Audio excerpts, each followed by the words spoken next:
नमस्कार जय Jagannath डुकुइस YouTube channel मु रश्मि आपण मन को स्वागत करुच्ची। आज हूँ माँ महालक्ष्मी सुदशा व्रत आम बहुत भल भाव में आम घर पूजा करूँ। मामा नहीं मंदिर किना व्रत पलि आसिले आम घर आम केमती पूजा कर वीडियो माध्यम निश्चित भाव में देखी चलतु देखा।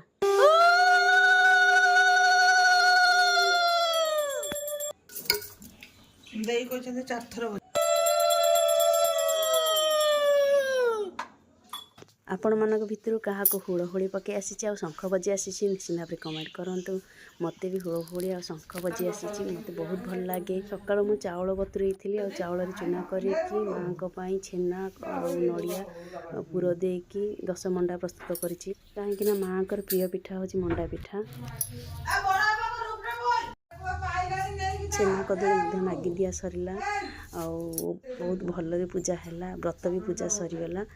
माँ व्रत आम समस्ते हाथ किना बांधिकी महालक्ष्मी प्रसाद आम पाइलु। बहुत भल भल पूजा आम समाप्त है। आपण मानक जदि आम ये वीडियो भल लगी ताले निश्चित भाव में लाइक शेयर कमेंट निश्चित भाव में देवे। रहुची नमस्कार जय जगन्नाथ जय माँ लक्ष्मी की जय।